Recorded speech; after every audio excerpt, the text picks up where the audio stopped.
We're at our hotel room with Christian Lard, the tournament director at DreamHack.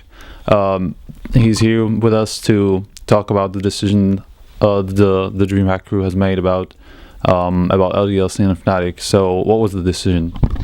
I think it's good to explain what really happened also. So directly after the match, there were filed a complaint from LDLC about Fnatic's position in the city spawn of Overpass. We took prolonged the tournament, of course, but directly as we got it, we started to review it. And actually it turned out to be much more complicated than the position. So first of all, I think it's good to go through what's called pixel boosting or pixel walking. Basically that you boost somewhere and it looks like you cannot stand there or supposed to be able to stand there. Also I want to clarify before going into that detail that rules that has been pasted on a lot of social medias is actually DreamHack Summer 2013 rules. So those rules has not been the rules in the tournament. The tournament rules has been delivered to all the teams in advance of the tournament, and in that rule there is no pixel boosting is okay. There is no rule of mentioning it because it's allowed. So that means that, for example, if you go in Inferno in the banana and you go on the wood pile, you can stand up there even though you have nothing underneath you. Same goes for what happened in the B spawn or the B bomb site on the Overpass, that you can stand there. Same part as was the boost in the CT spawn. So that's number one. However, when we saw that this position was allowed, that was what we came to with the pixel boosting, we realized by getting from social media that there is a texture bug. So a texture transparency from that spot where you can see almost down to the T-spawn, and you can see what's called tunnel. And in the rules that is not allowed.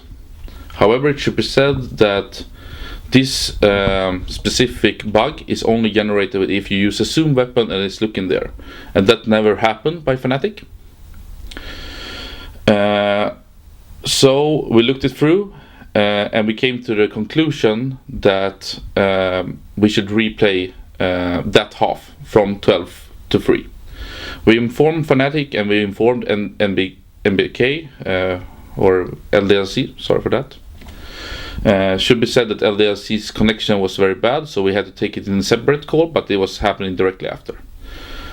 Fnatic directly filed a new complaint that actually LDLC had used the same kind of boost and could generate the same kind of texture transparency bug, which we then had to directly review, which was also informed to LDLC. And I'm sorry that it was spread around and maybe it was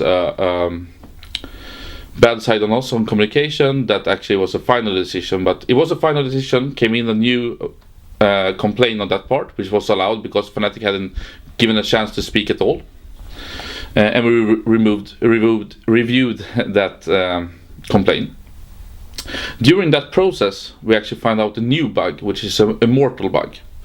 That means that both from what's called the Smith position, where LDLC was using on the track, but also what Fnatic was using in boosting, you get immortal from a lot of angles, meaning that you can see, but you cannot be shot. If the transparency bug and the immortal bug wouldn't exist, Fnatic would have been 100% okay to use that position. Meaning, of course, that the map is changing a lot in the balance because you can basically see all over it. But that's not up to DreamHack in a tournament to decide how the map is constructed, and that would have been the case. However, now with two severe bugs that is actually breaking against the rules, we have come to the conclusion that we're going to ban all boosting or pixel boosting and all boosting in the CT spawn of Overpass from now on. And because both teams use it at several times, even if one team used it more, we see that moving rounds according to the rules wouldn't be fair in any way. Therefore, we have decided that the whole map of Overpass, the last third decided map, will be replayed tomorrow at 16:30, meaning directly after the first semi-final. So how many people are actually involved in deciding the outcome? At first, it was the head admin of the CSGO tournament. It was myself, tournament director, and it was head of esports of DreamHack. But as we had to generate this bug to try to go through also the immortal part and actually see that the transparency part, we included the rest of the CSGO admin team. At any point, there were no team that were allowed, or any media or any external partner was allowed to be part of this process at all. We did reach out to two experts also. That part helped a little bit of speeding up the process, but it was not part of any of the conclusion of it. Basically, it made us a decision to go into the servers and try it out by ourselves in detail, after rewatching the replays a lot. Also, it should be said that when we did this final decision of replaying the map, we informed Fnatic, who wasn't any longer at the location, and they didn't have any complaint before getting the final decision, any more filing complaints, and the same was with LDLC. LDLC has also requested that tomorrow we walk it through step by step so they can talk to us face to face. It's talking over phone maybe is not always the best in this case, but it has been an investigation going on for 5 to 6 hours, and because it was so many steps, it was not the pixel boosting part, it was also the texture transparency, and it was also this immortal part, and also that we got an additional complaint after the first decision. It took a lot of time. And the LDLC players mentioned that there were Karn and someone else still at the tournament while they were kicked out 2 hours before that. Do you have any comment on that? So, number one, DreamHack Winter is a festival going on 24/7, and we have not kicked out any players at all. However, we did make sure that everybody left the tournament area, because that was getting shut down after the broadcast was and the tournament was completed for the day. We told LDLC that this would take a couple of hours, so you can go home, we said. And we said the same to Fnatic. Fnatic chose to stay at the festival, and they went home after their complaint, so they didn't wait for the final decision. I'm very sorry if it felt for LDLC that they were kicked out of the event, but I'm pretty sure that was not the case.